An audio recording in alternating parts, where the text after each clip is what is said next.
Justin Clancy is back on the Pop Culture Experience. Justin. Afternoon. How are you, mate? Oh, surviving through what we all are. How about you?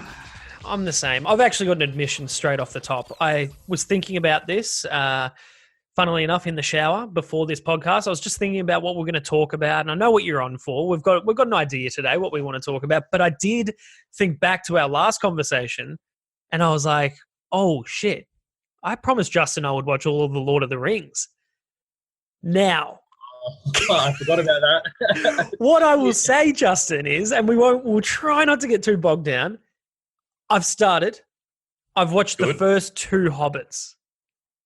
Okay, yeah, that is a start. That's like 6 hours, so that's a pretty big effort. I got to tell you, I can't get motivated to watch the 3rd Hobbit, though. I just feel like this story is just dragging on and on. Yeah, I mean, that's why I told you to watch The Hobbit first, because then it's done and forget about it. It is. I still reckon it was the right call to tell me to do it that way. It just feels like it's such a trek to get to the thing that I want to get to, which is Lord of the Rings. So it's sort of, I don't know. I'm trying. I'm trying to get there for you. Yeah, I mean, at this point, you could probably say that you've watched enough of it to just start The Lord of the Rings. Because, I mean... Is that really... Well, the 3 Hobbit movies are so far from the book, with like the whole story between the 2 elves, like their romance. That's not a thing. Like, there's just so many parts of it that they added for, I guess, creative liberty. Mm-hmm. And there was no reason to make that 3 movies long and change the book so much. Like, it's a disappointment for me, at least, through and through. So when you, like you and I were roughly talking about the Dark Knight trilogy the other night, and we were like, oh, God, I wouldn't mind going back to watch the Dark Knight trilogy. I then went and watched the Sam Raimi Spider-Man trilogy. So, like, when you've got those things you like, obviously you're a big Lord of the Rings fan. If you're like, I feel like just diving back into the good old Lord of the Rings films, do you just not bother with The Hobbit? Do you just go straight into Lord of the Rings? Yeah. No, I won't rewatch The Hobbit. I mean, like, I didn't hate it. Like, it was a fun movie at the time when they were coming out and, you're seeing it in movies. You kind of come out of it like, it's not what I was expecting, but, it's not a bad movie. But just the comparison to the book is like, it's not the same story. But The Lord of the Rings, at least for me, and I know a lot of people, a lot of my friends as well, you can just go back and rewatch it. And it holds up. Like, the effects, the storytelling, it holds up. I had no issues with The Hobbit. It was just, I think when you know the size of the book, and I'm putting on each Hobbit movie and I'm seeing over 3 hours, and I'm just thinking, how much is this going to drag, this story? And then I'm focusing on that, and I keep coming back to it. I finish a movie. I'm like, that feels like it should be the end, but no, I've got 2 more. I don't know. They're not bad movies. Not bad movies at all, but I just haven't been really hooked yet. But I will persist. Look, there was another movie you messaged me about, and it sort of sparked this podcast that we're going to do today. So you messaged and said, I've just gone back and watched Interstellar. God, it's a great film, but boy, is it problematic. And I was like, I really did like Interstellar. Maybe I'll go back and rewatch it. And I did. And I felt we had to talk about it because we sort of got on while we were messaging to the topic of sort of like space films and the representation of space in film and TV and whatever. And to me, Interstellar was always a pretty good representation, I thought, Justin. I thought it seemed pretty accurate. Would you say that's the case? I mean, just like broad picture here, space is one of those things that, it is the ultimate creative, like, curiosity. Like, as kids, or like kids want to be astronauts and stuff like that. Like, it's something as a child that you're just like, you can endlessly fantasize about. And, the ultimate like fantasy genre is either sci-fi or like fantasy. And sci-fi is huge. And the big part of all sci-fi generally is space. Yeah. Whether you're just flying through it quickly in a spaceship or, I don't know, it's just something in the future. Like, it's always in so many movies, just it's there in some part. And a lot of big films have really focused on that. And it quickly becomes a question of the storytelling or the realism or just doing what you want creatively. And so that's where Interstellar, for me at least, like I've watched that movie. Honestly, I probably watched it like 6 or 7 times at least. I've watched it. That's somebody, therefore, that likes the film. Like you're a fan of it. Yeah. I am a fan of the movie. Like the storytelling, I think, for the most part, and I'll go into this, is great. Yep. The overall idea of it is awesome. The visuals are amazing. The sound design, like Christopher Nolan, and it's Hans Zimmer, isn't it? Yeah, I think it is. Yep. Yeah. So like, it's a win-win. Like with all of that. But the more I watch it, the more I realize that there is some dumb things in that movie. And I've always hated the ending, and I'll stick to that because that's just stupid. And I guess spoiler alert, but everyone's watched it by this point, is the whole idea that like love is the answer to the fifth dimension of the universe or something like that. And sure, when you're going that far into like something that we don't understand, then do what you want. But I feel like that's a bit of a cop out. Like that's real, just a quick ending to cut it short. I hadn't thought of it, to be honest, until you mentioned it to me. And Interstellar was one of those movies I watched. I reckon I've seen it twice. Watched it in the movies when it came out, walked out blown away, kind of in that mindset of like, what the fuck just happened though? Like I didn't really understand what happened. I just knew I was impressed, and that I probably felt dumber trying to watch Interstellar, but I felt smart for trying to attempt it. I thought I understood enough to walk away thinking I was a bit brainy after watching it. You know, I get that. I understand. Yeah, I think it plays to that side of people. But when I went back this time and rewatched it, first time I've watched it in years, getting to the end, and as you had pointed out, you're like, it ends with love being the key. And honestly, before rewatching it, I don't reckon I could have told you that's how it ended. I honestly, I remember like scenes. I remember certain like parts of the narrative and like things that really stood out. Like a lot of the human emotion, I think, is what carries that movie, and sort of the fear and the just like the uncertainty of the future of the human race. That's a scary thought to face. Yeah, so it's the character story for like the most part. Yeah, and that's what Nolan does so well. Yeah. But I couldn't have sat here and said, oh yeah, the thing that ends up unlocking the answer and fixing and saving the world was love. I honestly wouldn't have thought it. And when you told me and I went back and watched it, I was sitting there going, yeah, that is actually a cop-out. That is probably the definition of a cop-out. When you spend so much time building up this whole complex narrative and everyone's going, what is the twist going to be? Oh, the twist is love. Okay. But I think that's a testament, like what you were saying about how you didn't remember that. That's just backing up the idea that it's a bad ending. I think so too. Yeah, you'd want to remember the ending of a movie. Mm-hmm. But for people to be like, I remember so much of Interstellar, like everyone remembers key scenes from that movie, but what the ending actually was, like, you know, you could ask 10 out of 10 people and they'll be like, I don't remember, they saved the day. Yeah.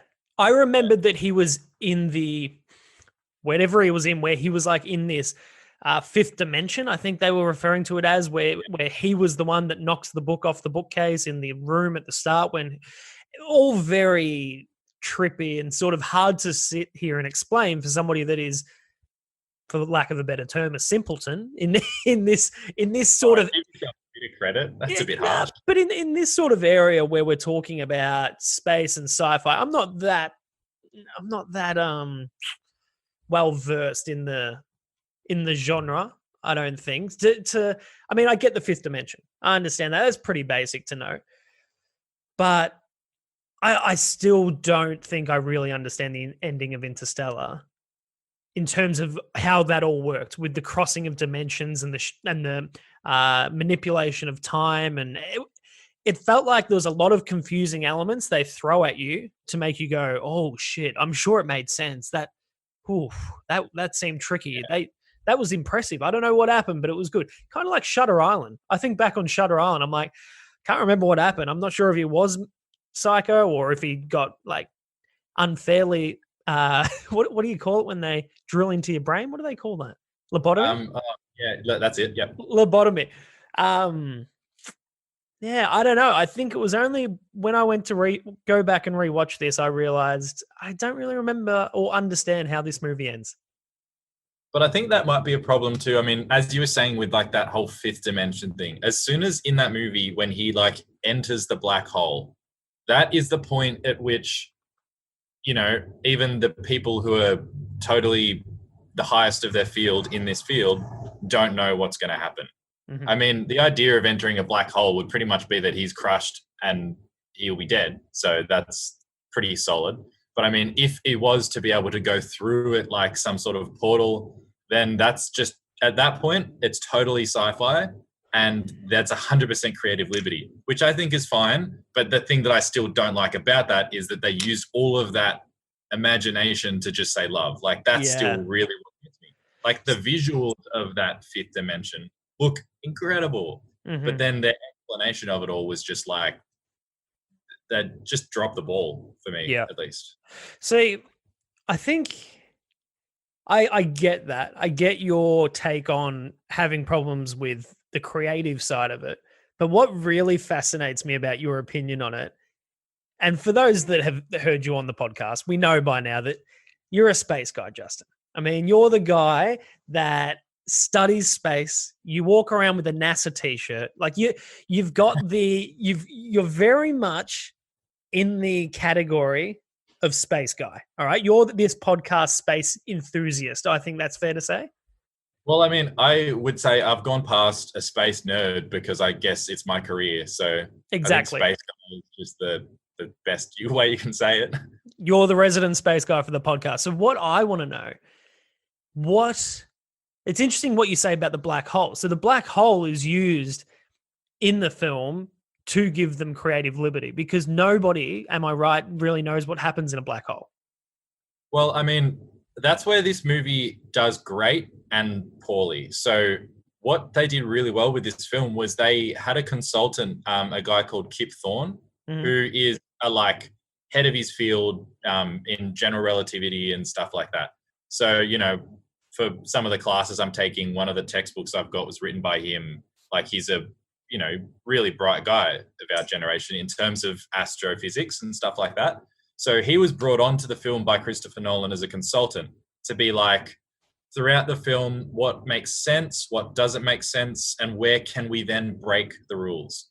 So it was like, how much of this, like, because I guess Christopher Nolan wanted to keep it as grounded in reality as possible. Which he does with all of his films. He doesn't want he really wants to avoid any holes in his story. He wants to make it as soundproof as possible. Yeah, and he does a great job. I mean, for the majority of the film, you've got stuff like the time dilation. So the fact that they go down to like, well, when they're flying off, they've missed, 20 years of their kids' lives, I think. Yeah. See, this is stuff to me. Sorry to jump in, but I was trying to do the maths the whole movie. And I've seen this movie before, Justin, but I'm still sitting there thinking, have they stuffed up the maths here? Because like, all right, they refer to it as, what is it, relativity or whatever they call it? Yeah, time essentially. Yeah, so can you give an explanation of, of that? Because you can do it simplistically. I mean, the absolute basics of it, which is, I guess, counterintuitive, is that time and distance is not constant anywhere. Mm-hmm. So time can be shrunk and expanded out. Distance can be shrunk and expanded out. It all has to do with how fast you're moving in terms of like the universe. So the only thing that's constant is the speed of light. So I'm sure from like year 10 science, everyone's heard of like a photon, which is like a little, like, I guess if you imagine it, a ball of what light is it's a particle and they're flying around. And those things travel at, I think it's like 3 times 10 to the 8 meters per second. I don't know what that would be in a more realistic number, but it's really fast. And so the closer you get to that speed, the more things outside of where you are start becoming a bit harder to understand. So the closer you are to that is when you get into relativistic territory. Then you've got special relativity and general relativity. General relativity is a big factor in this movie because they're around a black hole, and black holes cause a lot of problems for understanding things.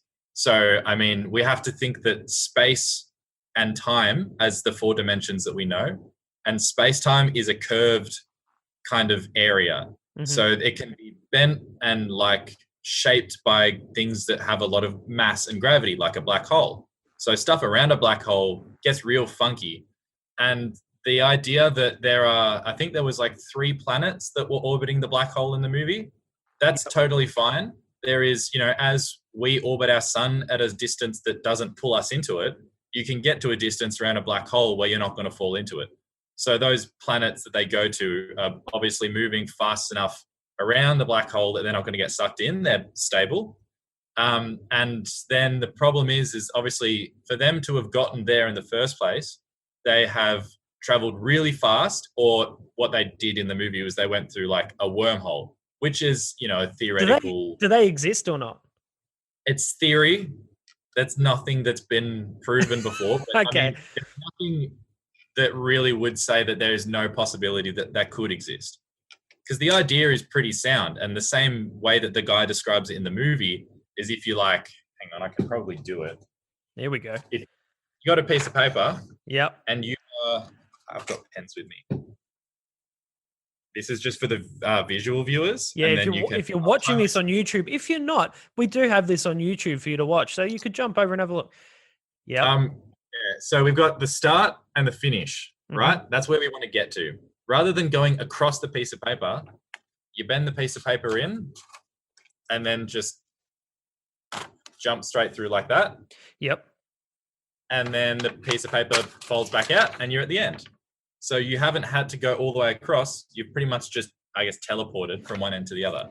Is it a similar method that they kind of invoke in Star Wars, where, in Star Wars when they like time jump? Is that a similar? Because you know how they will like travel real fast and then suddenly there's somebody totally different. Yeah, I think there's a bit more to that like light speed idea that I don't know. I think that's part of the like lore of Star Wars or something. It's a bit more explained, but my idea of that is more that they are traveling at like the speed of light.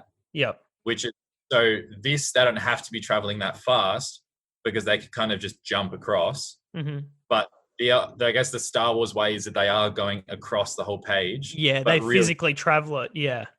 Okay. So the problem there, and that's what they get into the movie, is going that far away really quickly, whether they're just jumping across instantly or not, like that's time still moving. That time is different for them compared to what we feel here on Earth. Yeah. And that means that, there's been some years between that. The real problem is when they go down to like that water planet, because of its like gravitational feeling with the black hole and stuff, there's all of this time stretching for them. So they basically down there for what, like an hour or something, and then it's past 40 years on Earth. Yeah. And that's real. Like that's totally feasible. I mean, so that would happen. Yeah, I mean, we can see it. The astronauts in the International Space Station, if they're up there for about a year, they'll come back. There was 2 twins that did it. One of them was up there for a year or a year and a half or something like that. Yeah. And it was an experiment of like, let's see what happens to your body if one of them is in space and one of them is on Earth, because they were identical twins. And, you can do the maths, and the twin that came home was about within this distance, like 0.06 or 0.006 seconds younger than his twin now, because he's aged more slowly compared to the guy on Earth. And in terms of, so how long were they up there for? Or was he up there for? It was like a year or a year and a half or something like that. So, but, I mean, like non-measurable realistically difference there, but it is a number. Yeah. So if I had gotten a rocket, Justin, and I just shot up into space, okay, and I'm hanging around the moon for, I don't know, 6 months, does time change then or not? Or do you have to be a certain amount of time and space away from Earth? It has to do with a lot of things that get really complicated really quickly. It's not necessarily, I guess, how far away you are. It's more about how fast you move to get there or back. Okay. Like that. So, and given that it's a really short distance relatively, I mean, if you were there for 2 years and you got there with a fast ship or something, you might come back a minute younger than you would have been if you were on Earth. I don't know if it would be that much. It might be like 2 seconds, but you could measure it. Like you can do the maths and find out a number. So, because I reckon the time was one of the biggest question marks I had over Interstellar. I was just sitting there going, I can't perceive how this works. But you, as the resident space guy of the podcast, you give it your tick of approval. Yeah, I mean, I think that's one of the reasons why they got this Kip Thorne on, because that's his, area of expertise. He would have said to them, this is how old they're going to be in comparison because I mean, that image of the black hole that you see in the movie, I'm pretty sure is a simulation done by astrophysicists. Yeah. And they released a paper on it as though it's like this is what a black hole of this scale could look like, etc. They did release like a scientific paper on it with all of their help. So there is a lot of like really good science there. The problem obviously comes after that, where you go into like that whole fifth dimension stuff. And then there are a few like storytelling problems that break physics after that. Well, not break physics, just, I guess, storytelling problems. So science related or not? I mean, I want to know, Justin, because I feel like Christopher Nolan is put up on such a pedestal, and I love his movies, but I want to know if there was a mistake. Well, I don't think it's a mistake. As I said, like, it's definitely not a mistake. Physically, it's not a mistake, but storytelling-wise, I think it's a plot hole, because now we're thinking that the people that were sent out here are like the best and the brightest, right? And the people that sent them are the best and the brightest. They wouldn't be making stupid mistakes. They send them to a planet that has a lot of water that is around a black hole. Now, if we think about tides on Earth, we're affected by the moon, right? The tides are up and down depending on like the cycle of the moon. Yep. That's a very small body that has a very slight gravitational effect on Earth. And it still causes the water to come up and down a fair bit. If you put a planet like the Earth, with even just the amount of water we have, and put a black hole near it, that is a lot more gravity that's going to be having like a tidal effect on your planet. So they should be thinking straight away, if you have that much water, like especially if it's like a planet covered in water that's near a black hole, they're going to be mountains of waves in the tides. Like your tide rise and fall will be like, as you saw in the movie, tsunamis the size of like Everest. And it's like, why would you even consider going down there? Like there's nothing that you could do to stop that. Like that was just, that's where it's like, okay, you have to add something into the story here, but maybe you could have, and like you're doing it well, but why? Like that doesn't make sense for them to go there. Yeah, scientists would be smarter than to send you there, while the representation of what it would actually be like is probably on point from what you're saying. The waves would do that. You're right, it's the story of why would they be sent there? That is ridiculous. I guess you can make the argument like that the first chick that landed there and died there before they got there didn't know what the composition of the planet was like, and she had no choice but to land there. The other guys at least flew around the planet. They can see it. Like they'd be like, this is covered in water. Let's not go down there. Let's go to the next. So, I mean, that was one of the holes that I'm like, why? It's interesting because I was hoping there might have been more science issues, but now you tell me there was a specialist brought onto the set. So I understand why there probably wasn't. Yeah, I'm glad that the end with the, what was it? It wasn't a black hole that he fell down, or it was a black hole that he went down that led to the black hole. Yeah. Yeah. So just to clarify, there could be the fifth dimension on the other side of a black hole. We just don't know. I mean, I don't think there'd be any way that you could even test if there was, because the idea is that like there's that event horizon, and once you cross that, there's no coming back. So you will get crushed into the singularity, which is some particle-sized point, like just infinitely small point in the middle. And if you were like getting pulled into there over some relatively short time, you'll get thrown into the middle and just crushed. And as you're getting down, you'll get crushed. And like you can see that as he's doing so, his ship is kind of falling apart. Yeah. It'd be more like, as you're going down deeper into the ocean, the pressure builds up and builds up, but on a scale unimaginable compared to it. For anyone watching from like outside, they would never see him reach the center. Like that's part of that time What do you relativity mean? stuff. Explain that. Explain that. What? I mean, that's not really part of the movie. It's just kind of, I guess, a fun thing is if, say, there was a person on one of the planets that landed on watching him go into the black hole, Yep. they would see him reach the event horizon and just kind of get closer and closer, but never actually really like get inside. He would just kind of be frozen in a way. That's going to get really trying to explain. Oh, okay. You're going way over my head now, mate. I'm struggling to even understand a lot of what you're saying, but I understand majority. But it sort of makes me wonder. So I know a lot of people that are like, oh, if I ever get the opportunity, I'm going to space. Like if I win the Tats Lotto and there's this opportunity one day, like I'm going to space, I reckon it'd be grass. Like, have you seen Star Wars? Yeah, what's your take on? So, like, do you look at Interstellar and go, "That's a good representation of space. People should watch this so they get a better understanding of space." Because it is a bit like you can go and study it and look up things on the internet, but none of us can go there and experience it. What's your feelings towards the representation of space in film and television and other forms of media?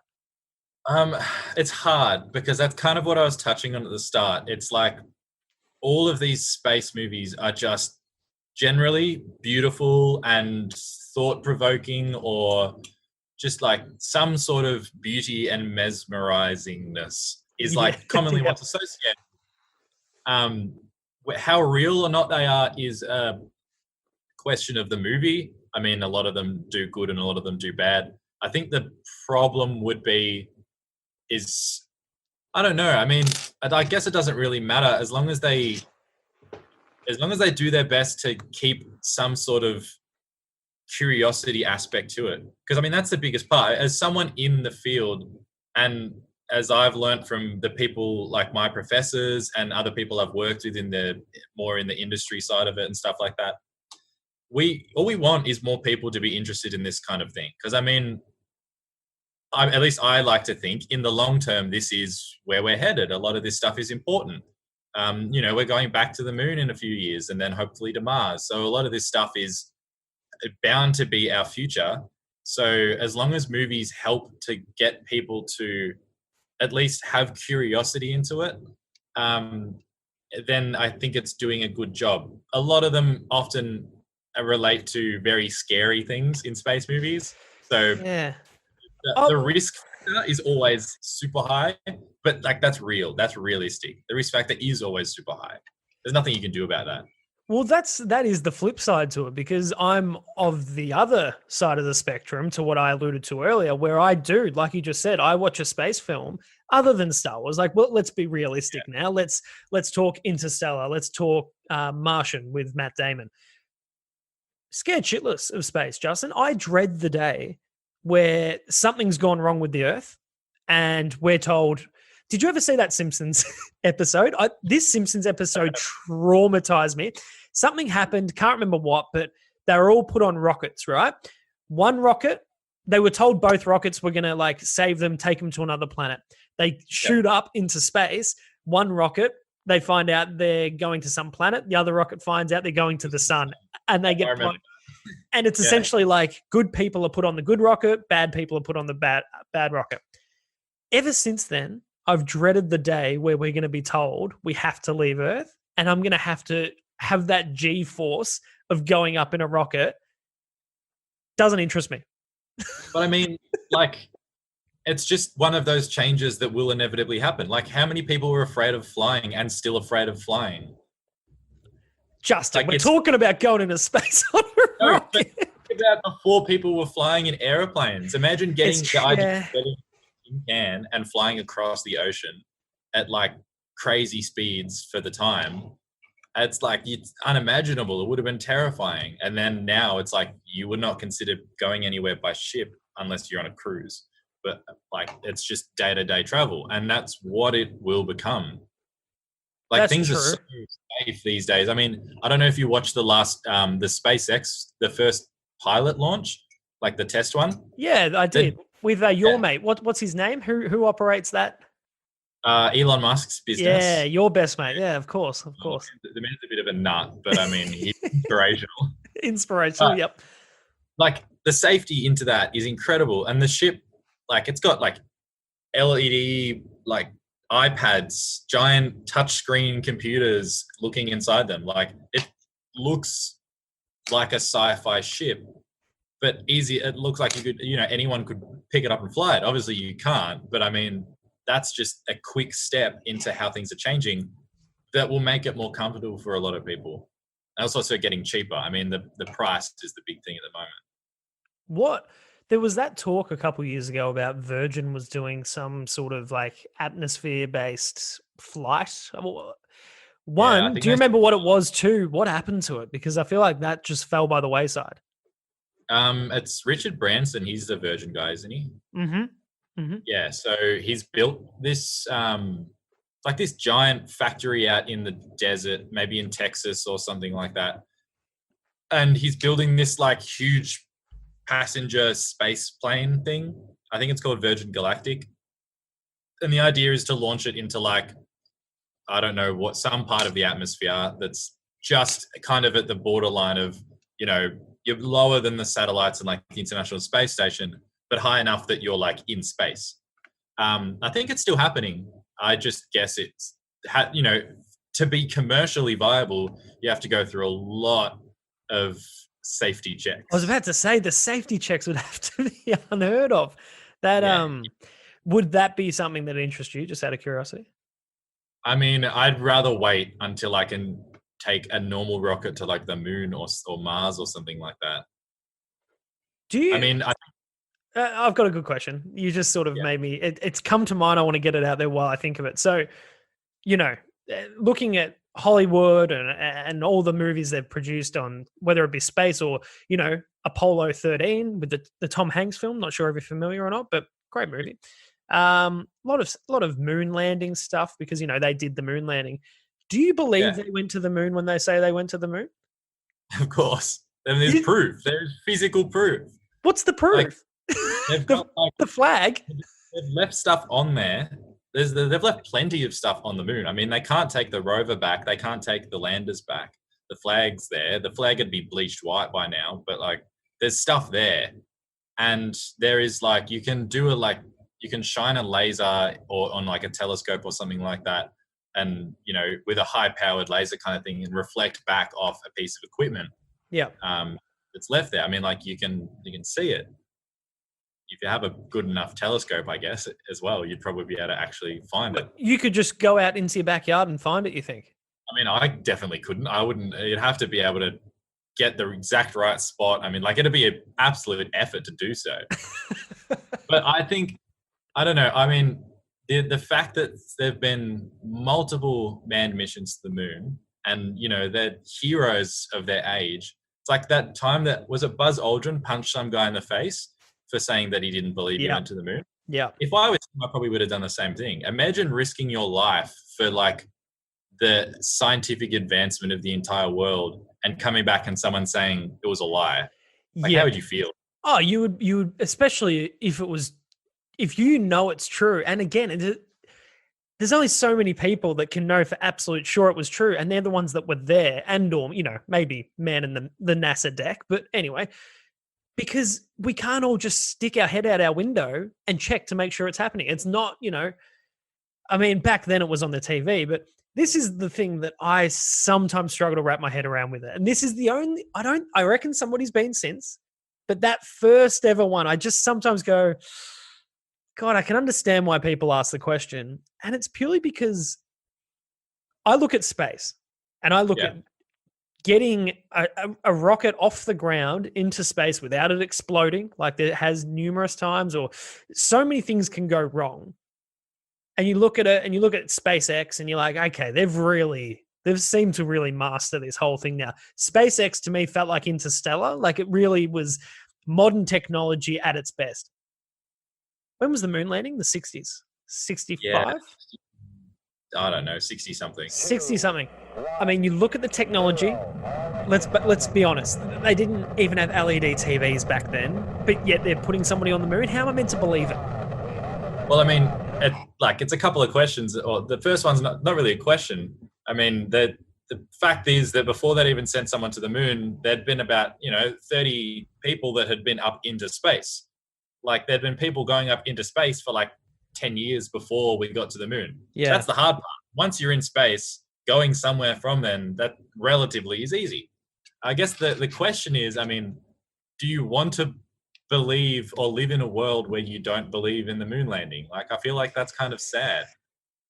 Yeah, well, again, I don't think it's not that I've got the issue with. It's more that particular moon landing. I don't have an issue with they've since been to space. I think it's absolutely happened. But when I hear the things about, the US wanted to beat Russia to be the first ones on the moon, that's where was it Russia or Japan? Russia.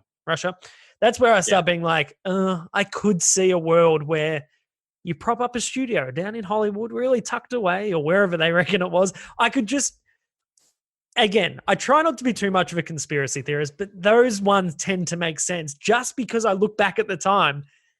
And especially when they show it in films, like you see it in the movies, you see them driving around in these Chevys from the 1960s that, probably go a max speed of 60k an hour. Yet they're putting people in rockets and shooting them up into space. It's just hard for me, somebody that doesn't know the science, doesn't know the maths, to wrap my simple little head around, Justin.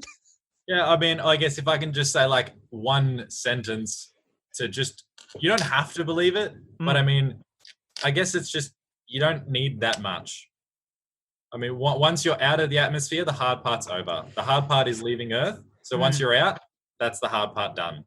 I think, as you said earlier in the podcast, just about the fear of space and what it instills in people. I think that's what it is to me. It just seems, for me to go into space, it'd want to be mate, I get on a plane and I'm like, oh, geez, that wing looks a little loose, doesn't it? Like, I mean, yeah, I'm the same. You want to feel safe. You want to feel safe. Saying before.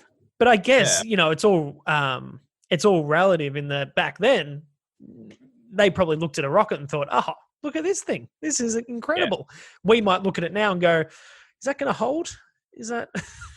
I think that's one of the things that a lot of movies and TV can either do really well or really badly in.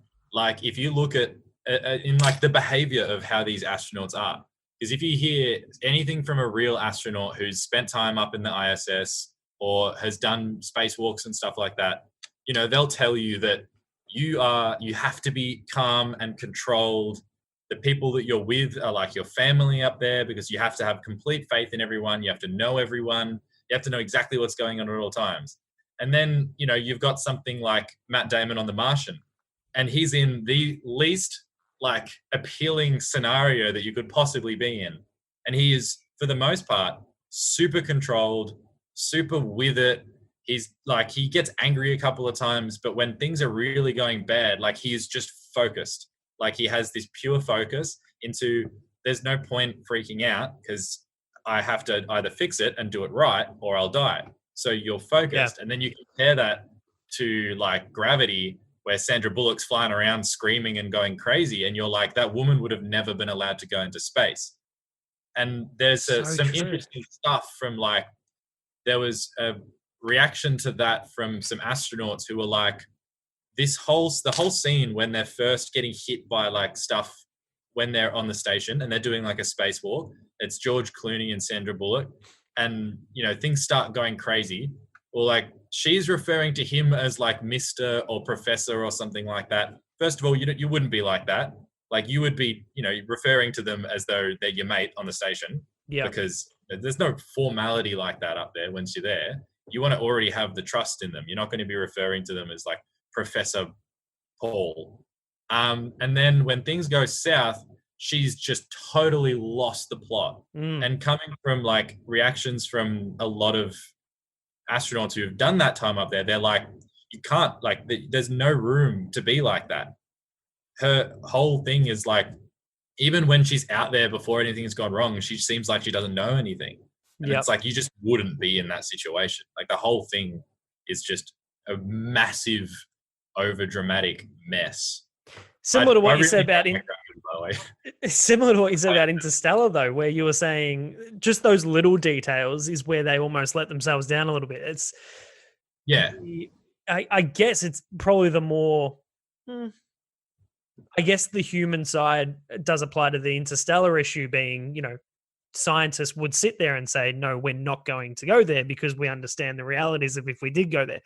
Similar to gravity, it's like, well, we're not going to put them in space because we know what's going to happen. There's going to be something that goes wrong and they're going to go nuts. So, in terms of gravity, the film, see, that's one that I watched when it came out and I hated it. I thought it I was, did as well. I thought it I was the couldn't most stand it. boring movie. Yeah. And, I'm not sitting here saying I need, Millennium Falcons and all that sort of a thing in a space film for it to be enjoyable. No, not at all. But I think what I saw a lot of was people saying, no, that's what made Gravity so great was it was a really true representation of space in that that's just what it would be like. Like it's sort of a day in the life of being in space. I mean, it has its aspects. It does have parts that are like really well done. Like the look of what the spacewalk is like looks like what a spacewalk would be like. Yeah. In terms of when they're floating around and stuff like that. But I hated the movie as well. I thought if it was a like half an hour short film, it would have been incredible. If you got rid of all of the boring like middle stuff. If it was a short film, I thought it would have been absolutely amazing. Like visually, it was stunning. Generally, I think like the lighting and stuff was good. I think one of the problems that is always the hard thing for filming is like the visors of spacesuits. Because like if you point a camera at it, it's just going to be blinding reflection. You're not going to see their face. But that's a fair enough thing to break away. I think the debris that hits them is a bit of a joke because if you think about, well, the International Space Station is really fast in how it's spinning around the Earth. Like it's traveling at a crazy speed that we can't really imagine because it gets like they get, I think, somewhere between 9 and 16 sunsets and sunrise every day. Yeah. Like, because they're just spinning around us. For the shrapnel to be moving at like a super high speed at them whilst they're moving in the same direction, like, how would that have happened?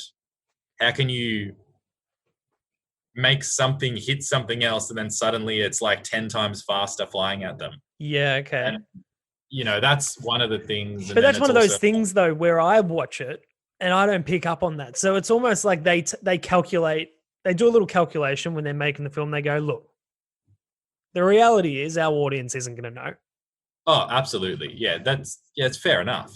Do you know with that film if there was anybody brought on similar to what they did for Interstellar, just to give that sort of background? I mean, you probably don't know off the top of your head, but I have no idea. You would think a movie once, never again. Yeah, I don't blame you. It's shit. But you would think in a movie that, I mean, that movie won Oscars, didn't it? Yeah, and I don't think Interstellar did.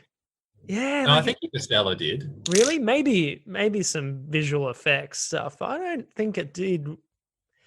Might have been a Hans Zimmer job. Yeah, it won Best Visual Effects and was nominated for 4 others. Okay.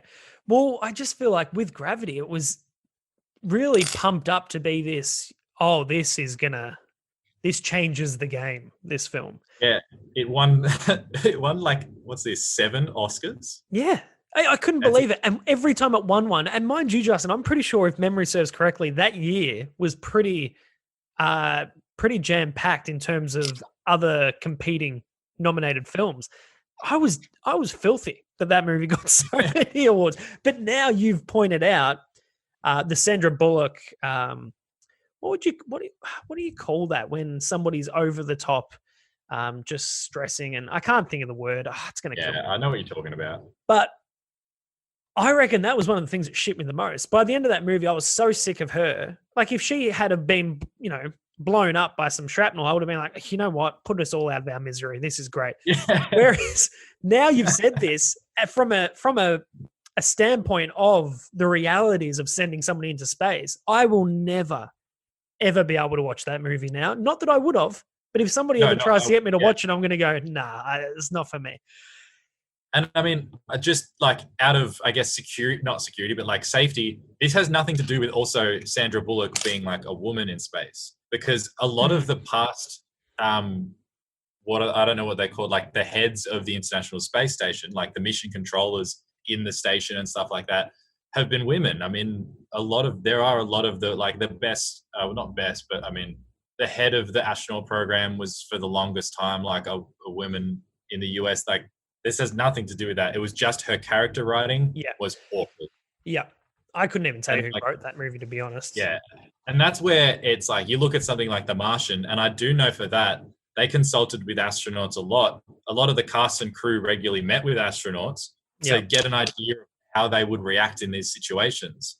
And, you know, how do you move in your suits? How do you respond with these scenarios? And like, that's where you're like, they put in so much effort for this. But, you know, it's also written really well because the Andy Weir, the guy who wrote the book, is himself an engineer and stuff, and he crowdsourced all for most of the science in his book. So he would go out and put something online and be like, "Hey, tell me what's wrong with what I've written here," and then change it to make it accurate. Which is why that book is incredible. You're putting a lot of faith in. I mean, in a world where we have Wikipedia that anyone can amend and sort of, I mean, asking for any contributions risky. I think. I think you would have picked carefully who he's asking from. And like, again, like even Martian, as good as it is, has some things that just had to be wrong for the movie to happen. Yeah. Like the dust storm. Yes, there are dust storms on Mars, but the atmosphere is so thin, you would never get something of the scale like that.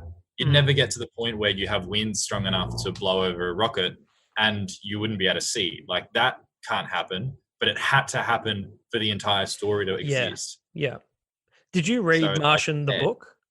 Yeah, I did before I saw the movie, which, you know, I think was good because the movie, whilst amazing, the ending of it's different and I didn't like the ending. What's your opinion on, I don't know if you've read many books, whether they be science fiction books relating to space. What's your take on, I guess, the representation of space in books? In that, for me, it's a very visual medium, or a genre, I should say. I don't know if I could imagine sitting there reading a book based in space and really be like, oh God, it's giving me the same feelings of anxiety and fear and excitement that you get from seeing it. Like, it's very visual, I feel. Yeah, it's a good question and like a good point. I think The Martian holds up because for the most part is on Mars. It only has short parts where it actually is in space, like the cross in between. I can't say, I'm just looking at my bookshelf, if I've read anything that's like in space a lot of the time. I think one thing would be, I haven't read it, but I want to, the books on The Expanse. So The Expanse, that TV series that I've told you about. Did that just get cancelled? I think it might have just been axed. I don't know. Could be wrong. Could be another one. Years ago, but someone else bought it. Yeah. But like that whole show, at least, because I've watched like the first 4 seasons, is generally really well, you know, it follows the rules a lot of the time. It's a very beautiful movie, but they do have a lot of grounding in reality. Supposedly the books are amazing, and I would be, I guess, to that point, keen to get an idea of how they visualize it there, because a lot of that is in rockets in space. Yeah. Whereas, I guess, as you said, you're right about The Martian. It's more set on a planet. And I guess the other thing with The Martian is it's very, at least from what I remember about the movie, it felt, in my memory, it feels to be a very human story. Like, it's the entertainment value isn't necessarily space related as it is the seeing life through a human's perspective of they're trapped on a planet by themselves. That's where a lot of the interest comes from, I guess. So that I could see being lending itself to a book a little bit more. Yeah, you're definitely paying attention to his like mental problems through the whole thing, like how he's coping. But like, as I said, like that is in itself something that's grounded in reality to obviously a creative extent of hopefully what people would react like in a real situation. I reckon I'm going to wrap this up because I've got this thing that I want to go into, but I reckon we're going to save it for another podcast if you're keen to. Wouldn't mind diving into a little bit of alien-based stuff. Similar realm, what we're talking about, aliens, and I don't even want to get your opinion on whether you believe in them or not. But would you be interested in doing a podcast on it? Yeah, absolutely. I tell you now, I've got plenty to say on that. Fantastic. All right. Well, you know what? Let's leave it there because that's been a good talk on space, especially space and its representation in pop culture. I think, I feel like I'm a little bit better off for having had that conversation because, as I said, I'm very simple when it comes to the topic. But I reckon there's even more to delve into with the alien front. I reckon that's maybe our next installment here, Justin, with the resident space guy, Justin Clancy. I'm excited. Mate, let's leave it there. That was a really good chat. Thanks for coming on. Have you got any, maybe before we sign off, have you got any space films that you'd recommend? Like if I'm sitting here going, really liked Interstellar, we both know we don't like Gravity. Have you got something else other than Martian? We've spoken a little bit about it. Is there something a little bit outside the box where you go, I really enjoy this space film, whether it's even just entertainment value? Yeah, that's a really good question. On the spot. Yeah, I know. I'm kind of like just thinking here something quick. 80s, 90s, yeah, 2000s. Not space. I'm sure you've seen it. Hidden Figures. That's an amazing film.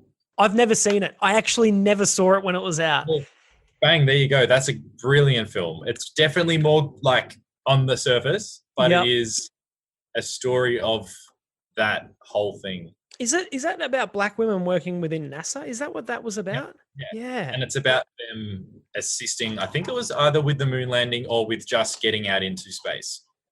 So it's an incredible movie, and a lot of, the stuff that they talk about in that is very accurate. Okay. It's fantastic. And then I will keep saying this. I think you should watch The Expanse. And I think anyone should. Like, that show is fantastic. It's on Netflix, isn't it?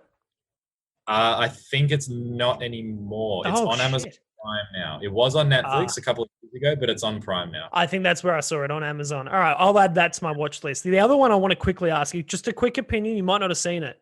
First Man with Ryan Gosling. First Man on the Moon. It's got its moments. It's a good movie, I think, through and through. It has some issues with the display of things. But Yeah. As always in this situation, it's creative juices that aid to their storytelling. Seems like it focuses a lot on the maths and the science of it all. That's what the trailer gave me? No, First Man is definitely more, I think, on him. I think is it Neil Armstrong or Buzz Aldrin, or is it Neil Armstrong? It's Neil Armstrong. Yeah. It's definitely more on, like, I think him as a person. I haven't seen the movie in a while. It's a fun watch. Okay, so scrap that, forget it. Hidden Figures is what we're going to go away and watch. I'm going to go away and watch that instead of the next Hobbit movie. I'll just put that on the back burner for now, all right? Well, I still have to watch something that you recommended to me as well, but to be honest, I can't remember what you'd recommended me. I think it was a series, but I can't remember what it's called. Justin, I mean, it's essentially been my life this year, is just watching things and then recommending them to people. I did. I challenged you to go and watch something because I was going to watch Lord of the Rings. Yeah. Justin, we can't. There's going to be people yelling at us for this. I mean, at least neither of us completed our challenge. Well, I've had a crack. You clearly can't even remember what I said. Hey, we'll leave it there. Thanks for coming on. Let's organize our next podcast on aliens in pop culture. Yep, will do. Thanks, Justin. Thank you.